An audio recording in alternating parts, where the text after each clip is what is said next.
Hello and welcome to News Central Now. I'm Darshan Usman. The top stories this time.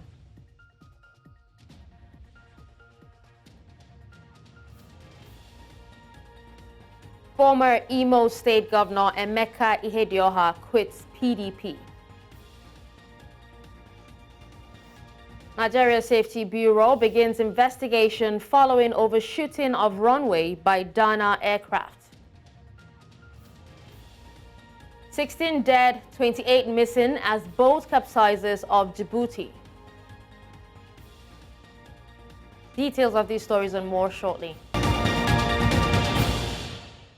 News Central Now at this hour begins in West Africa with politics, where a former governor of Nigeria's Imo State, Emeka Ihedioha, has resigned his membership of the People's Democratic Party, PDP. In his resignation letter addressed to the PDP chairman in Mbutu Ward, Abombese local government area of the state, Ihedioha cited a misalignment between his personal beliefs and the current trajectory of the main opposition party. The former governor expressed his dedication to the advancement of democracy and good governance in the country despite his decision to step away from PDP. Ihedioha lamented recent developments within the PDP, stating that it has deviated from its core principles. He voiced concerns over the party's inability to enact internal reforms, uphold its own regulations, and effectively oppose the ruling All Progressives Party, APC. The Rivers State House of Assembly on Monday passed the Rivers State Local Government Amendment Bill into law by overriding the assent of Governor Siminalayi Fubara. Now, the new law, among others, stripped the governor of the power to appoint caretaker committees for local government areas. It also makes it mandatory for the Rivers State Independent Electoral Commission to conduct elections before the expiration of the tenure of the local government chairman. Now, the new law also provides that if local government election cannot hold for any reason, the tenure of the sitting chairman will be extended by no longer than 6 months. Now, this is the 6th time the House will be overriding the governor to enact laws. Several elections come and go, but the gap in the representation of women in elective positions is always brought to the fore. Despite interventions to bridge this gap, gender experts say the gap keeps widening. Now, in this report, News Central's Omolola Ololade examines why the gap persists, what must be done to ensure proper representation of women in politics, and what the future holds for women in Nigerian politics. Nigeria remains Africa's most populous country with a population of 200 million. Women make about half of this number, yet underrepresented in politics. Although some of these women run for elective positions, gender stereotypes, cultural biases, and the political system have remained an obstacle to the success stories of many. If the parties, they always call the political parties the gatekeepers. It's who they allow to enter, who will enter. If we could have parties that would be more interested in us having competent people, people with character, people with capacity, with integrity, and so on. The 2023 elections were another opportunity to change the narrative, but the outcome of the results, particularly from the parliamentary elections and available data, suggests the gap will only grow wider. Out of the 1,607 candidates that ran for governorship elections in 2019, 80 were women. In the governorship elections in 2023, there were 837 candidates and only 24 were women. Statistics show there are less than 2,000 female candidates out of the more than 15,000 that ran for elective positions in the 2023 election cycle. Experts paint a vivid picture. As we speak today in the Lagos State House of Assembly, we have only 4 women.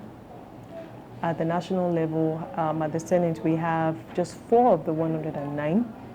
And at the House of Representatives, we have 15 of the 360. The numbers were slightly better in the last cycle.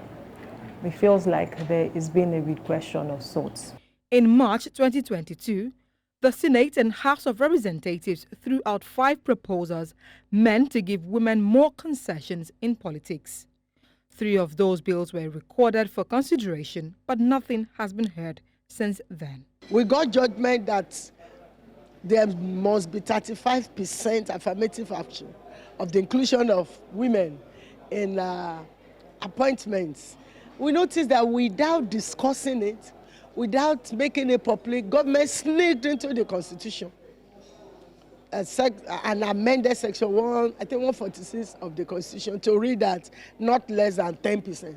While some women have shattered the glass ceiling in governance and politics, gender experts believe more work still needs to be done to strike a balance. In Lagos for News Central, Omolola Ololade. Away from that, the Nigerian Safety Investigation Bureau says it has begun an investigation into why a Dana aircraft skidded off the runway shortly after landing at the Murtala Muhammed Airport, Lagos, on Tuesday. Now, the Director, Public Affairs, NSIB, Mrs. Wunmi Oladeji, said the agency had begun a probe of the incident, that it will be relying on the reports of its investigators who were on site of the incident to give the next update. The Dana aircraft with registration number 5NBKI, which was flying from Abuja, skidded off the Lagos Airport runway, but all 83 passengers and crew on board disembarked unhurt. Now, the incident happened around 10:15 a.m. with emergency responders, including the airport's Aerodrome, rescue and firefighting services, mobilized to the scene to salvage the situation. Let's head to security matters, where African leaders have been tasked to form a common front in combating the root causes of terrorism on the continent. This was during a high-level African counter-terrorism summit holding in Abuja, where leaders present say terrorism impedes development and the growth of democracy. Amadine Uyi reports. Terrorism has become a menace for countries in sub-Saharan Africa, with terrorism and violent extremism being responsible for the displacement of over 6.3 million persons across the Sahel region. Many say terrorism is having its toll on the continent. Terrorism snaps at the very fabric of the tranquil, prosperous, and just society we seek to build for ourselves and our children. That our continent is facing a multifaceted threat, terrorism, that we have been tirelessly combating for a number of years now, does not just threaten the institutions of our countries, not only our political regimes or our populations, it also threatens the very essence of our states. At this African high-level meeting on counter-terrorism, attended by regional leaders, many of them say terrorism is impacting negatively on development and democracy. The theme of this high-level African counter-terrorism meeting, strengthening regional cooperation and institution building to address the evolving threats of terrorism, is timely. It reflects the urgent need to confront the impacts of terrorism that continue to disrupt our lives. Terrorism is a threat to international peace and security, particularly in Africa, where its impact is most felt. Daesh, Al-Qaeda, and their affiliates have made some significant gains in the Sahel and are moving southward to the Gulf of Guinea. Terror cannot coexist in the same space as democracy and good governance. Just as darkness and light cannot endure in the same room at the same time. They call on leaders to unite to tackle the scourge of terrorism. We must pay attention to our women and girls who bear the greatest impact of insecurity, often the victims of terrorism, who deserve our solidarity and who have a right to remedy and reparations. While terrorism troubles us greatly at the moment, We do well by remembering terrorism is not of Africa. We must tell this imported evil that wants to bend and break us, that it shall not succeed. Leaders here agree that a sure way to combating terrorism is addressing the root causes of the scourge. In Abuja for News Central, I am Amadine Uyi. To discuss this, we're joined by a security analyst, Inko Taria Ikbalibo. Hello, Inko Taria. Thank you so much for joining me at this time. Thank you for having me. All right, so speaking on this, what specific measures were proposed at the African Counterterrorism Summit in Abuja, especially to address the root causes of terrorism on the continent? Tackle poverty, inequality, social injustice, as well as setting up a regional counterterrorism center, which in dealing with the root cause of terrorism, you must address the 5 pillars of radical Islamic philosophy and also make conscious effort to de-radicalize the youths that have been indoctrinated over the years. Hello, Inko, can you hear me? All right. So yes, now, I can. Yes. Now, talking about de-radicalizing, some of these militias, how do African leaders, or how will they plan to coordinate their efforts to combat terrorism and also promote development and democracy across the country? Well, for now, the plan is to set up a regional counterterrorism center, which of course will be a difficult task because for some reasons, Nigeria is perceived to be the giant of Africa. So when you talk about a regional counterterrorism center in Africa, Nigeria is expected to play a key role. The big question is, do we have the capability to galvanize and coordinate other African nations into forming a regional counterterrorism center? The painful reality is that we do not have such capabilities. If we do, the ECOWAS under our leadership would have been a perfect organization. All right. Now, let's stick to what you said about, setting up a counter-terrorism center, might be very difficult for Nigeria or even Africa to do. But, the leaders have one goal, they have one aim, and they plan to actually see it through. So in what ways do you think that the leaders, perceive terrorism as hindering development and democracy, and what evidence supports these assertions? But it is not about what African leaders perceive. It is about what is happening and how it affects the continent. African countries that are plagued with the menace of terrorism have suffered a series of setbacks. You can imagine there are several. The diversion of foreign direct investments, it's there, and it's affecting the economy of the affected nations. Then the reallocation of resources that ordinarily would have been used to stimulate economic growth, which is now being diverted into fighting terrorism and rebuilding of critical infrastructures that might have been damaged as a result of terror attack. Those are things that are directly affecting African countries that are being plagued with the menace of terrorism. All right. Well, it's everyone's hope that after this particular session, that they would actually come together and work towards implementing and seeing this goal to the end. But then, do you think that regional organizations and international partners play a supporting role for African nations, especially in the efforts to combat terrorism and address its root causes? Yes, if you talk about playing supporting roles, they do. The international community and the regional countries, the countries within the region, they need to collaborate, they need to work together to fight terrorism, because terrorism is not just a regional problem, it's a global problem. It can commence anywhere and escalate to anywhere. So there is need for international collaboration as well as regional collaboration to fight terrorism. Well, thank you so much, Inkotaria, for speaking to us on this. Thank you. Now, still on security matters, Nigeria's former President Goodluck Jonathan has tasked members of the National Assembly to consider the integration of a National Border Guard and a National Coast Guard into the proposal bill for the establishment of state police.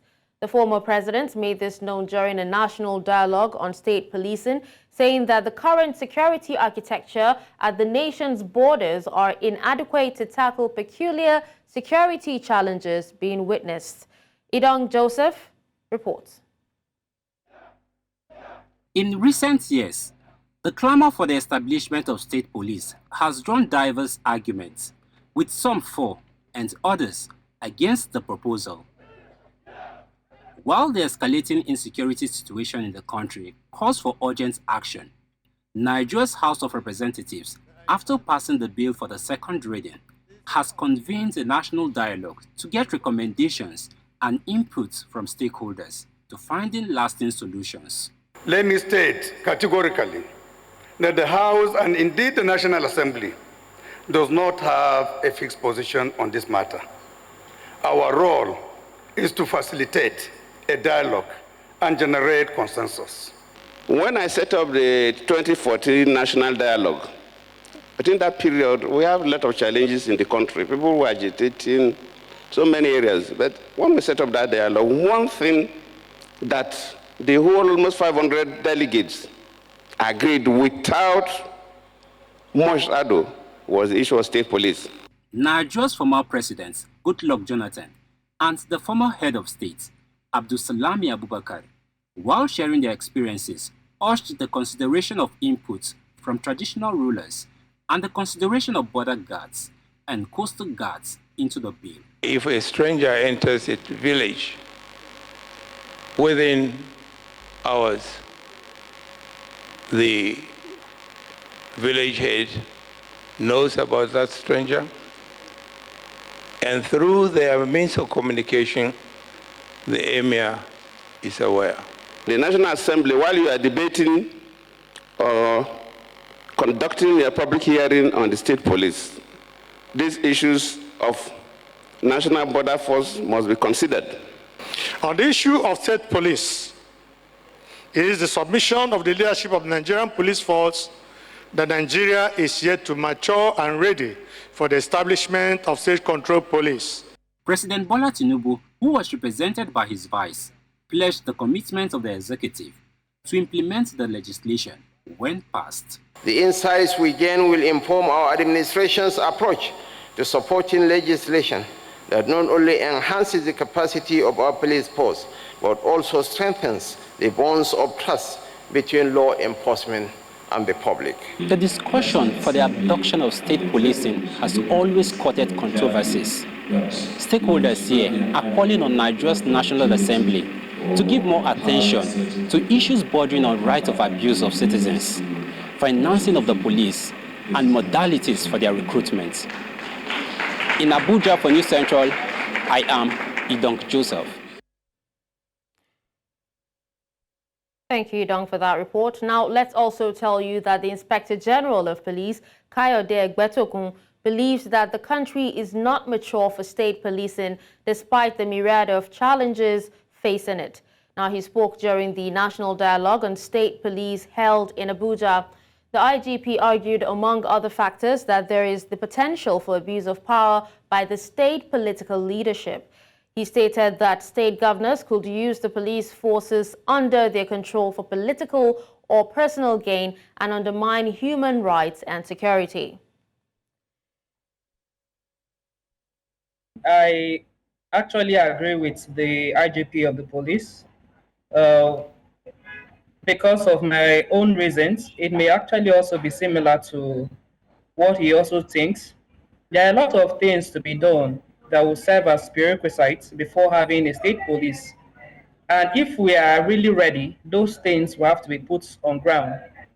More of trying to have accountability oversight agencies from having a police service commission. If we are working towards having the state police, it means this oversight agency of the police service commission won't just be in Abuja, they have to be spread across the 36 state plus FCT. That can be one. There have to also be internal complaint mechanism, which I believe the OC in charge of all states of the CRU have been appointed. But there's yet to also be capacity building on what they should be doing, their roles of what they should be doing at that level.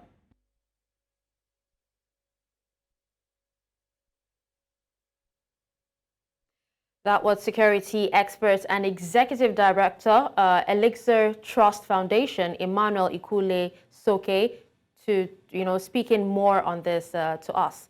Now, with that, we'll take a quick break, and when we come back, News Central Now returns.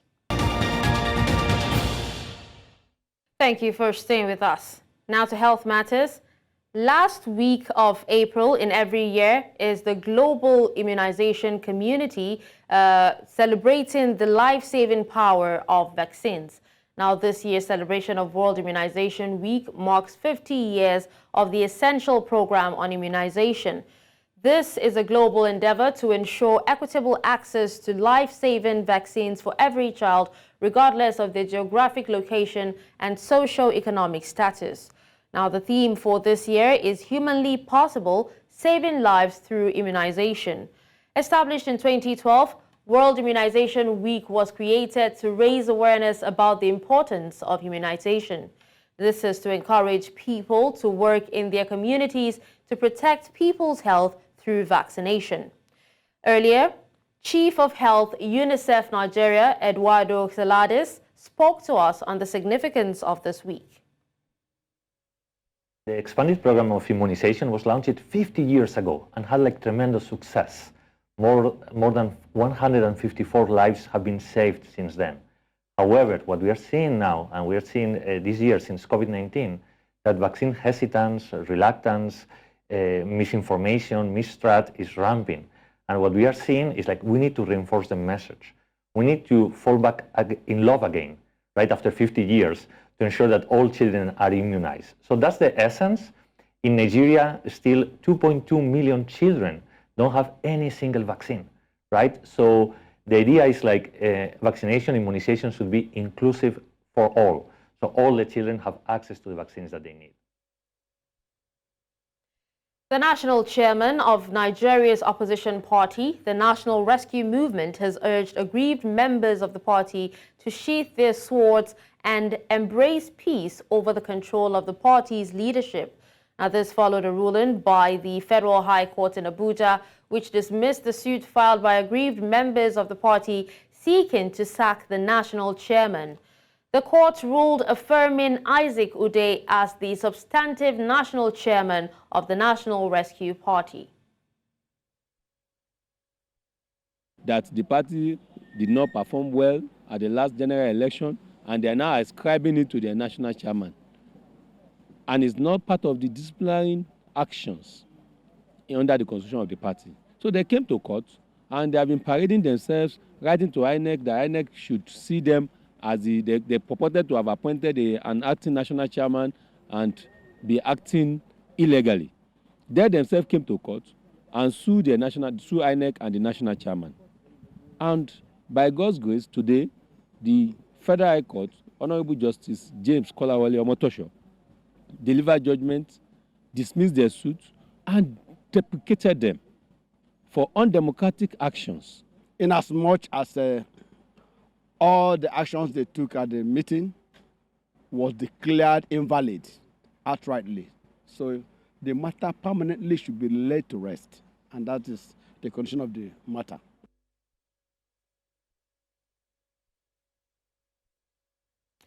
The authorities of Onitsha South local government area of Anambra State have demolished illegal structures and shanties along the bank of the river Niger by Niger Street, Fege, Onitsha.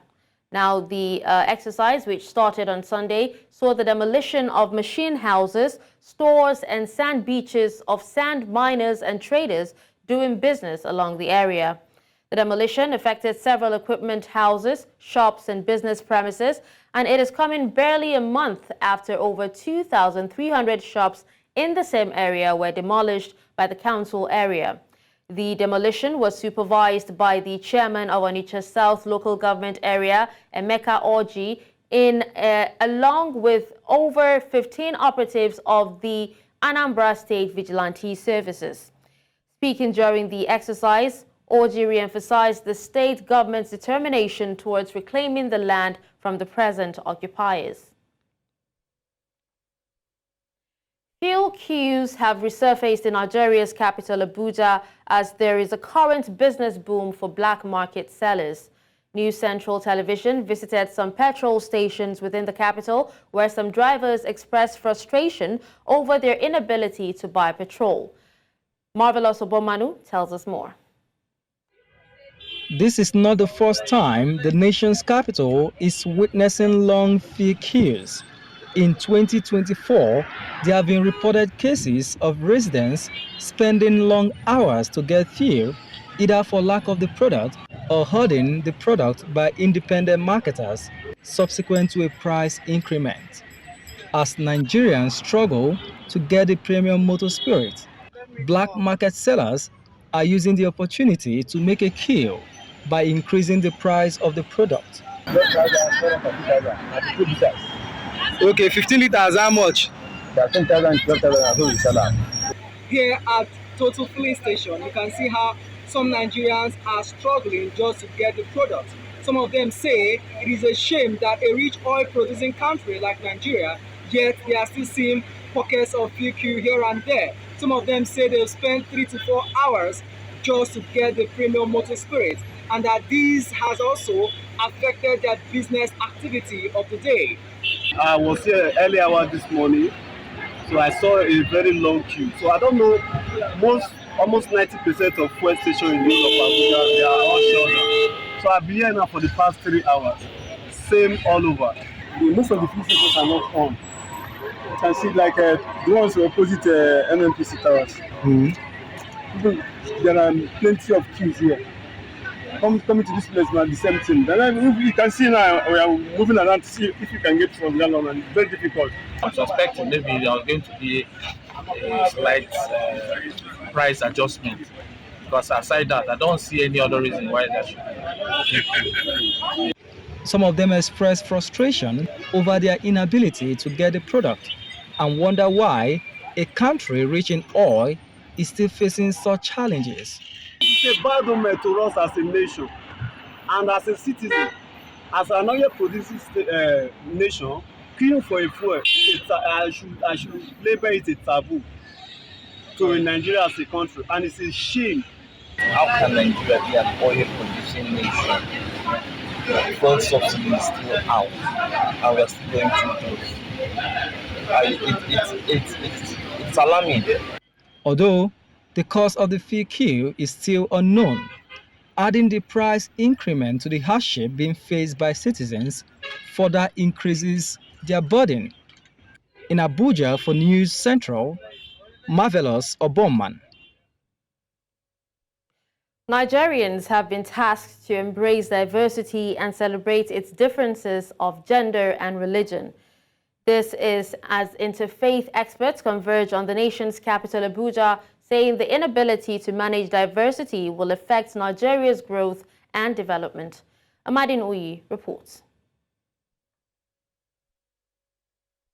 Available data reveals that in 2022, Nigeria's female population amounted to approximately 108.09 million, while the male population amounted to almost 110.45 million persons.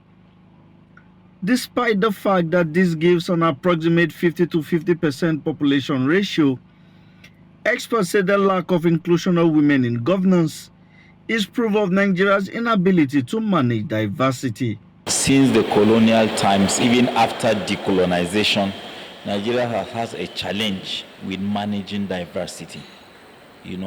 in making sure that people have equal access to power, to privilege, to resources across this country. As interfaith experts converge on Abuja to appraise the practice of freedom of religion of belief in the country, including gender inclusivity, they say Nigeria must put in efforts to end its inability to manage diversity as it is affecting the nation's development. Our scriptures have bring it out boldly. The God says in the Quran, we created you, all you people. He begins by saying, all you people, not all you Christian or Muslims or traditional worshippers. He said, all you people. That means everyone. We created you from males and females from different tribes and nations so that you can come together and work to understand each other and work into your values and norms so that you can grow. Managing diversity has to do with the rule of law, that all of us are equal, number one, before the law. And there's one set of constitution that guides all of us. So once you end the culture of impunity, once you are able to demonstrate that everything should be based on merit, not who you know, where you come from, the tribe you belong to, the religion you belong to. They also call on government and citizens to unite and celebrate their differences. The biggest call to Nigerians is to understand that religion is not just about where you are born today or what you found yourself in. You should also see religion as a right. And when you are practicing your religion, you should respect the rights of other people also who practice religion other than your own. Let us reverse. Let us come back and work like Nigerians, not like Muslims or Christians or religion, international or African worshippers. Let's work like human beings. That's what matters. We need to do more than manage it. We need to celebrate it. Because diversity is a given.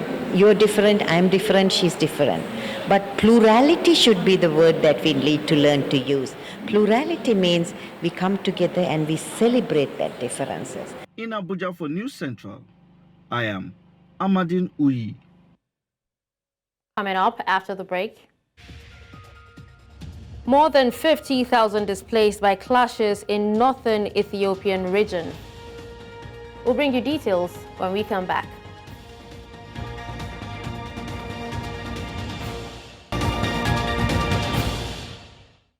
News Central now continues in West Africa, where Senegal's new leader, Bassirou Diomaye Faye, has called for a rethought relationship with the EU during a visit by European Council President Charles Michel. Now, Faye, who was inaugurated as president on the 2nd of April, was elected on pledges of radical reform and promises to restore national sovereignty over key industries. Speaking at a press conference with Michel, Faye said cooperation between Senegal and Europe was dense and multifaceted, and he wants a rethought partnership capable of supporting the innovative, dynamic Senegal wants to, imprint on its relations. As part of his promised reforms, Faye recently announced the renegotiation of oil and gas contracts and hopes to do the same with fishing agreements signed with the European Union. Il est vrai que la coopération est dense et multiforme, mais ensemble, nous voulons bâtir un partenariat repensé, rénové et fécondé par une vision partagée d'un ordre international plus juste et reflétant les réalités du monde actuel. Un partenariat adapté aux mutations et apte à soutenir la dynamique novatrice que nous voulons imprimer à nos relations. J'ai par ailleurs exprimé au président du Conseil européen que les amis et partenaires du Sénégal sont invités à nous accompagner dans la réalisation de notre programme pour un Sénégal souverain, un Sénégal juste, un Sénégal prospère dans une Afrique en progrès. In East Africa, the UK readied on Tuesday to start detaining migrants within days of deportation to Rwanda after the controversial plan got Parliament's approval, sparking outrage from the UN and rights groups. The new legislation a flagship policy of the Conservative government that aims to curb irregular cross-channel migration from North France, cleared its final hurdle after a marathon late-night parliamentary tussle on Monday. Just hours later, French police said at least 5 migrants, including a child, died overnight during an attempt to cross the busy shipping lane in a small boat. Under the UK scheme, undocumented asylum seekers arriving in Britain would be sent to Rwanda, where their asylum claims would be examined and, if approved, would allow them to stay in Rwanda. Staying in the region, the United Nations says more than 50,000 people have been displaced by clashes in a disputed area in northern Ethiopia as the international community expressed concern about the violence involving fighters from rival regions. According to the UN, these are disputed across areas such as Alamata town, Raya Alamata, Zata, and Ofla, which is claimed by Tigray and neighboring Amhara since the 13th of April 2024. It said the humanitarian situation is dire, with thousands of women and children in need of broad humanitarian support to survive. Reports of the fighting have sparked alarm among the international community, with the embassies of several nations, including the United States, Japan, Britain, and France on Saturday, calling for dialogue and urging the de-escalation and protection of civilians. The UN's International Organization for Migration, IMO, says at least 16 people have died and 28 still missing in a new migrant boat disaster off the coast of the Horn of Africa nation of Djibouti. Now, the IOM made this known in a post on X without specifying when the latest incident occurred. This is coming 2 weeks after another boat carrying mainly Ethiopian migrants sank off the coast of Djibouti, claiming several dozen lives. It was the latest deadly accident on the so-called Eastern Migration Route. Now, each year, many tens of thousands of African migrants brave the perilous Eastern Route across the Red Sea and through war-scarred Yemen to reach Saudi Arabia, escaping conflict or natural disaster or seeking better economic opportunities. On World Wrap, Beijing says the arrest of an aide to a German far-right politician on suspicion of spying for China was designed to smear and suppress its image. It also condemned U.S. claims that Beijing was fueling the Ukraine war by supplying components to Russia, which it uses for its military expansion. China and Russia have ramped up economic cooperation and diplomatic contacts in recent years, and their strategic partnership has only grown closer since the invasion of Ukraine. Beijing says it is a neutral party in the Ukraine conflict, but has been criticized for refusing to condemn Moscow for its offensive. 我们注意到有关的报道和相关的炒作，实际上呢，大家也都看得很清楚。近一段时期所谓的中国间谍威胁论，在欧洲舆论场并不新鲜。近年来，更是每在中欧双方高层互动的前后，就会出现新一轮的炒作。这种炒作意图十分明显。 就是要抹黑、打压中国，破坏中欧的合作氛围。在乌克兰问题上，中方始终秉持客观公正立场，积极劝和促谈，推动政治解决。中方一贯依法依规对两用物项出口进行管制。中国不是乌克兰危机的制造者和当事方，从不拱火浇油，更不趁机渔利，也不接受甩锅推责。 必须指出的是，中方在平等互利基础上，同包括俄罗斯在内的世界各国开展正常经贸往来的权利不容干扰和破坏，中方正当权益不容侵犯。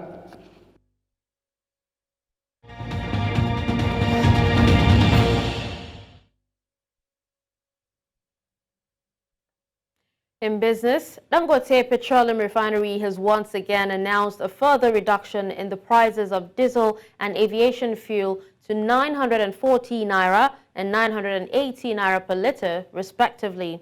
Now, this follows the widely celebrated price reduction to 1,000 naira barely 2 weeks ago.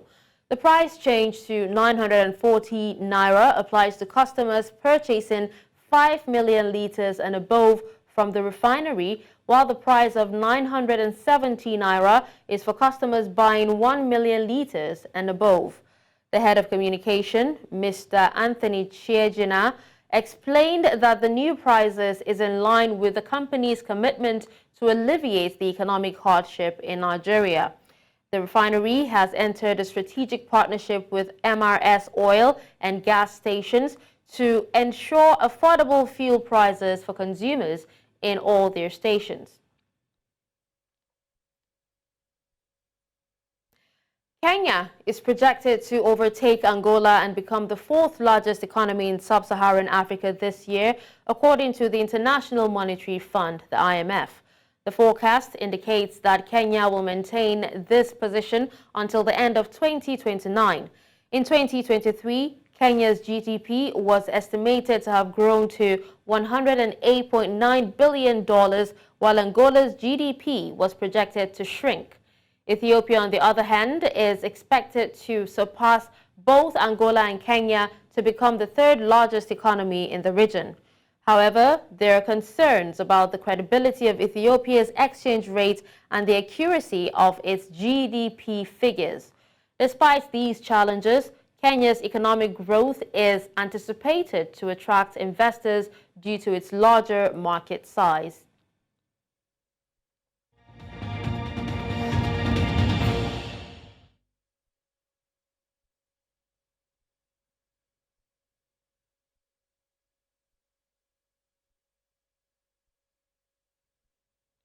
Now, in the world of sports, the Uganda Cricket Association has appointed Abe Sharma as the new head coach of the men's national team. The 54-year-old Indian has signed a 3-year deal and will lead the cricket cranes at this year's T20 World Cup. The East Africans will make their debut at the tournament, which is being held in the United States and West Indies. Sharma, a wicket-keeper batsman, was never capped by India but played first-class cricket in his homeland of Delhi and Railways. Now, since retiring, he has coached Railways and had stints as a fielding coach with India A and India under-19s. Aston Villa boss Unai Emery has extended his contract with the club until 2027. Villa were 16th in the Premier League and fighting relegation when the Spaniards took over from Steven Gerrard in November 2022. In a remarkable turnaround, Emery, 52, guided Villa to a 7th place finish to qualify for the Europa Conference League, the club's first participation in European football since 2010 to 2011. This season, they sit 4th in the Premier League with Champions League qualification in their sights. They're 6 points clear of Tottenham, who have 2 games in hand. Villa has triggered an option to extend Emery's deal in this instance and will sit down with the manager in the summer to discuss a long-term contract. Emery's position could be significantly strengthened if he delivers the Europa Conference League trophy and Champions League football. Still talking sports, Nottingham Forest will be offered the chance to privately hear VAR audio from 3 penalty claims in their match against Everton last Sunday. Now, on Monday, the club called for the audio between video assistant referee Stuart Atwell and on-field official Anthony Taylor to be released publicly. Forests were furious after 3 penalty appeals were rejected in the 2-0 defeat at Goodison Park, which kept them just a point above the Premier League relegation zone. The ruling sparked an angry post on the club's X account, where Forest said they're considering their options over extremely poor refereeing decisions. It is understood that refereeing body Professional Game Match Officials Limited will allow the club to hear the audio in private, as it would with any other club making a similar request. No decision has yet been taken on whether this audio will feature in the next edition of Match Officials Mic'd Up, a Premier League productions program that analyzes VAR decisions from previous games, which will air on Tuesday evening. And that's all at this hour. But before we go, let's take another look at some of our top stories. We told you that former Imo State Governor Emeka Ihedioha quits PDP. We also told you that Nigeria's Safety Bureau begins investigation following overshooting of Runway by Dana aircraft. Finally, you heard that 16 dead, 28 missing as boat capsizes off Djibouti. Send your eyewitness report to the WhatsApp number on the screen. Do you follow us on social media? We are at News Central TV. You can watch News Central live on DSTV channel 422, Star Times channel 274, Avo TV, and YouTube. Many thanks for watching. I'm Darshan Usman.